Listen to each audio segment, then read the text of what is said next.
मेरा नाम डॉक्टर केवल गंगराड़े है। मैं orthopaedic surgeon as a consultant Bansal hospital में कार्यरत हूँ। मैं आज रोटेटर कफ इंजरी जो कंधे की एक मसल या लिगामेंट होता है उसके बारे में समझाना चाह रहा हूँ। रोटेटर कफ मसल या कंधे की एक लिगामेंट होता है जो कंधे की मूवमेंट में काफ़ी हद तक इम्पोर्टेंट रोल अदा करता है। कंधे की सारी मूवमेंट जैसे फॉरवर्ड एलिवेशन, साइड से उठाना या कंधे के रोटेशन, सारी movement in rotator cuff muscles पर डिपेंड करती है। जो ये कंधे के मॉडल में आप देख सकते हैं, जो मसल्स हैं जो कंधे पे स्टेबलाइज कर रही हैं साइड से आके, ये वाले एक रोटेटर कफ मसल्स हैं जो कंधे को स्टेबिलिटी देना और कंधे की सारे फंक्शंस में काफ़ी इंपॉर्टेंट रोल प्ले करते हैं। नॉर्मली एल्डरली पेशेंट जो 50 प्लस हैं या फिर यंग पेशेंट्स, कोई चोट या एक्सीडेंटल इंजरी के बाद यह मसल्स टीयर हो जाती है। मसल्स टीयर होने की कंडीशन में पेशेंट्स को कुछ मूवमेंट्स या एक्टिविटीज़ में लिमिटेशंस फील होने लगता है, जैसे कंधे को सामने से उठाना हो या साइड से उठाना हो। उस कंडीशंस में पेशेंट को लिमिटेशंस या वीकनेस फील होने लगती हैं क्योंकि यह रोटेटर मसल्स ठीक से काम नहीं कर रही होती है। यूजुअली इसे कंफर्म करने के लिए एमआरआई की जांच की जाती है। एमआरआई में टीयर का पैटर्न, टीयर की साइज़ डिसाइड की जाती है। उस बेसिस पे आगे का ट्रीटमेंट प्लान किया जाता है। नॉर्मली जो प्रेजेंटेशन होता है, यदि बहुत ही माइनर टीयर है या पार्शियल टीयर जिसे हम मेडिकल टर्म में कहते हैं, पार्शियल टीयर होने की स्थिति में पेशेंट्स को यूजुअली मेडिकल मैनेजमेंट व एक्सरसाइजेस पर रखा जाता है।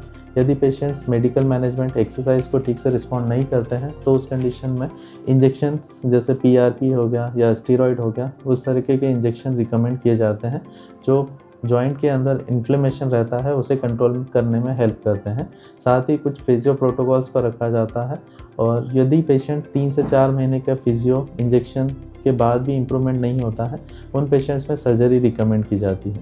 पार्शियल टीयर होने की स्थिति में लिगामेंट्स के आसपास की जो मसल्स या बरसा रहता है उसमें सूजन होती है, उस बरसा को निकाल दिया जाता है और साथ ही जो डैमेज लिगामेंट रहता है उसे रिपेयर किया जाता है।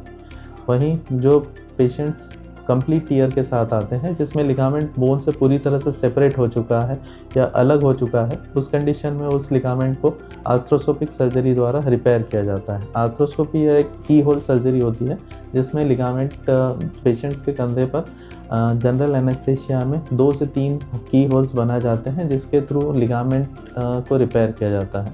जो कंधे पर की होल्स बनाए जाते हैं उसके थ्रू कैमरा, इंस्ट्रूमेंट और बाकी जो सूचर एंकर्स होते हैं, जो स्क्रू यूज़ किए जाते हैं लिगामेंट को रिपेयर करने के लिए, वह पास किए जाते हैं और लिगामेंट को उसी की ओरिजिनल जगह पर स्क्रू व एंकर के साथ फिक्स किया जाता है।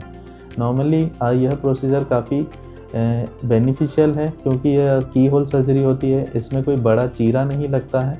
पेशेंट की रिकवरी काफ़ी फास्ट होती है। 4 से 6 हफ्ते में पेशेंट्स का पेन चला जाता है। मसल एक्टिविटी एक्सरसाइज प्रोटोकॉल शुरू कर दिया जाता है ताकि रिकवरी काफ़ी फास्ट हो जाती है और हॉस्पिटल स्टे भी 2 से 3 दिन मैक्सिमम रखा जाता है।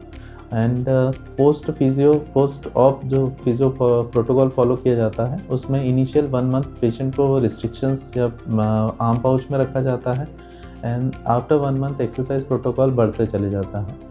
यूजुअली 3 से 4 महीने के अंतराल में पेशेंट्स का लिगामेंट जो पूरी तरह से बोन से हील हो जाता है, पेशेंट्स का पेन रिलीव हो जाता है, पेशेंट के शोल्डर फंक्शंस नॉर्मल हो जाते हैं और लाइफस्टाइल नॉर्मल हो जाती है। साथ ही कुछ पेशेंट्स जो रोटेटर मसल्स से अफेक्टेड होते हैं, उन पेशेंट्स में कभी-कभी डायबिटीज़, थायराइड जैसी कंडीशंस भी होती हैं, उन्हें भी साथ में मैनेज करना ज़रूरी होता है क्योंकि यह पेन रिलीफ और साथ में शोल्डर स्टिफनेस कम करने में हेल्प करता है।